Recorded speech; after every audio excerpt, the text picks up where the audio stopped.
పోలీసులు దుర్మార్గంగా ప్రవర్తిస్తున్నారని ఆరోపించారు వైఎస్ జగన్. ప్రభుత్వాన్ని ప్రశ్నిస్తున్న వారిపై తప్పుడు కేసులు పెట్టి హింసిస్తున్నారని చెప్పారు. పోలీసులు చెప్తున్న లాజిక్ కరెక్ట్ అయితే సీఎం చంద్రబాబు పైన 24 కేసులున్నాయని, ఆయన కూడా రోడ్డుపై తన్నొచ్చా అని ప్రశ్నించారు జగన్. రాష్ట్రంలో రెడ్ బుక్ రాజ్యాంగం నడుస్తోందన్నారు. ప్రభుత్వం వంచనకు వ్యతిరేకంగా రేపు వెన్నుపోటు దినోత్సవం నిర్వహించబోతున్నామన్నారు.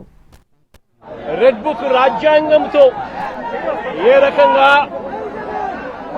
అదుపు తప్పిపోతే పోలీస్ వ్యవస్థ ఎంతగా దిగజారిపోతుంది అని చెప్పడానికి నిదర్శనం ఈరోజు తెనాలిలో మన కళ్ళ ఎదుటే కనిపిస్తా ఉన్న సత్యం.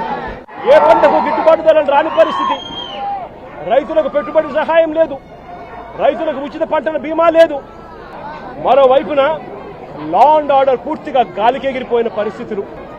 అందుకనే ఇలాంటి పాలనకు వ్యతిరేకంగా రేపు రాష్ట్ర వ్యాప్తంగా కూడా వెన్నుపోటు దినంగా ప్రకటించి రాష్ట్ర వ్యాప్తంగా ప్రతి నియోజకవర్గంలోనూ ఈ ప్రభుత్వానికి వ్యతిరేకంగా రాష్ట్ర ప్రజలందరినీ కూడా గలం విప్పమని చెప్పి పిలుపునిస్తా ఉన్నాను. మరొక్కసారి వీళ్ళందరికీ కూడా చంద్రబాబు నాయుడు మీద 24 కేసులున్నాయి. చంద్రబాబు నాయుడు మీద 24 కేసులున్నాయని చెప్పి చంద్రబాబు నాయుడు గారిని నడి రోడ్డు మీదకి తీసుకొని వచ్చి తన్నడం ధర్మమే అవుతుందా అని అడుగుతా ఉన్నా. ఇదే పోలీసులను అడుగుతా ఉన్నా.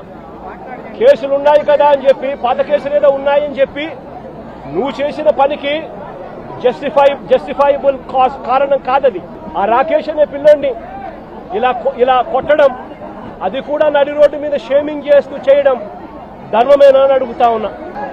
హరికృష్ణ అనే వ్యక్తి, ఈ వ్యక్తి మీద ఈ మధ్య కాలంలోనే దాచేపల్లిలో తప్పుడు కేసు పెట్టి సిఐ క్వార్టర్స్ లో ఇంత దారుణంగా కొట్టి పడేస్తే వారి తల్లిదండ్రులు గ్రామస్తులు వచ్చి ఆందోళన చేసి ఈ పిల్లాడిని రక్షించుకున్నారు.